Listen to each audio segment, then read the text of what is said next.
Hi guys! Welcome back to my channel, and for today's vlog, nandito po tayo sa tinatawag nating Batu Cave dito sa Malaysia.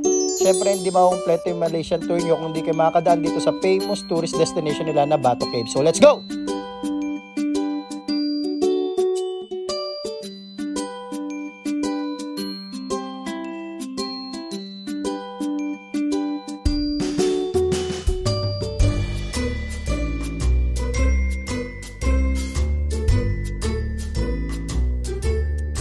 So ayan na nga guys, nagbiyahe kami ng almost 30 minutes simula sa Kuala Lumpur papunta rito sa Batu Cave. So ayan guys, ang Batu Cave open siya guys everyday from 5:45 AM to 9 PM.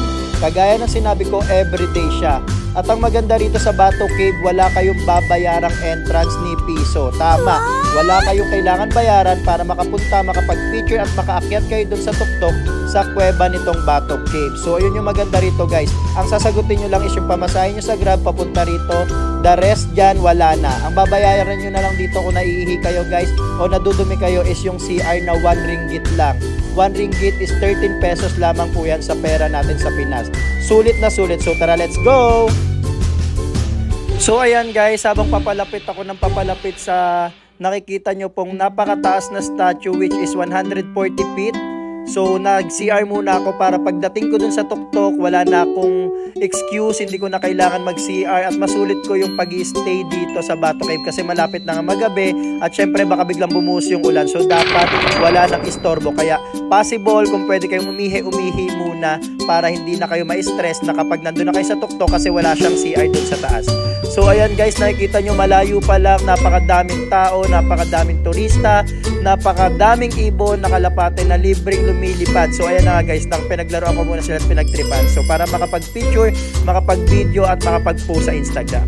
So ayan nga guys, grabe, nandito pa lang ako sa baba pero ang dami ko na kagad video, ang dami ko na kagad picture together with Earl at syempre lahat ng yan, pati yung mga unggoy guys, libre nyo rito makikita guys. So bawal nyo silang hawakan guys. At kung may pagkain kayong dala guys, ilayo nyo at huwag nyo ipakita sa kanila kasi nangaagaw po sila ng bag at ng pagkain.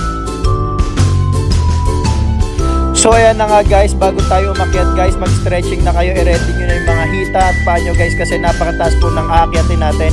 Hindi ko na nabilang kung ilan yan, basta i-ready nyo na guys para kayo magka-cardio.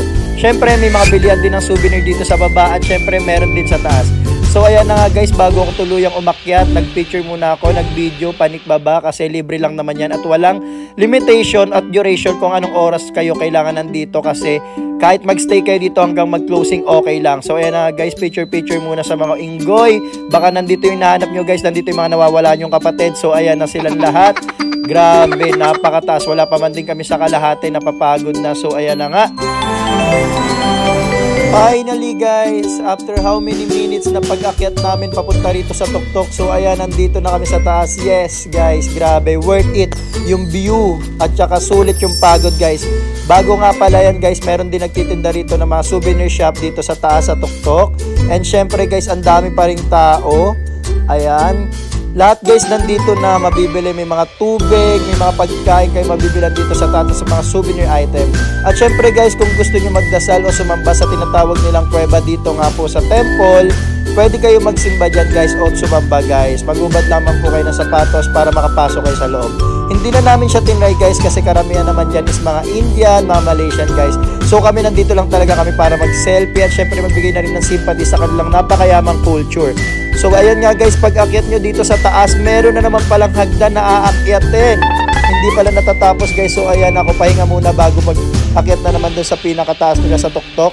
So ayan, itatry din natin yan lahat guys. Pero sulitin nyo muna guys pag nandito na kayo kasi napakaganda ng mga rock formation, napakaganda ng paligid, napakaaliwalas. Ang sarap mag-picture, gumawa ng video. Grabe guys, napakasulit at napakaganda talaga. Imagine guys, lahat yan mapupuntahan at makikita mo nang wala kang babayaran ni piso, pamasahe lang papunta rito. Sobrang sulit. At syempre guys, bago ako bumuwi at bumaba, bibili muna ako ng souvenir items dito. Syempre guys, lahat yan ang gaganda pero bibili lang ako ng talagang pasok sa collection ko. At syempre guys, pwede kang makipagtawaran dyan kay kuya, bibigay niya naman yan basta marunong ka lang tumawad. So ayan, nakabili na nga po ako ng collection ko na iuwi ko guys kasi as a collector kung saan bansa dapat meron tayong souvenir. At syempre guys, pagbaba, nakipagkulitan muna ako dito sa mga kalapate kasi imagine guys, napakalaya nila ritong lumilipad at syempre pwede silang pakainin guys kung may dalang pagkain. Nakakatuwa guys, tapos napakaganda ng paligid.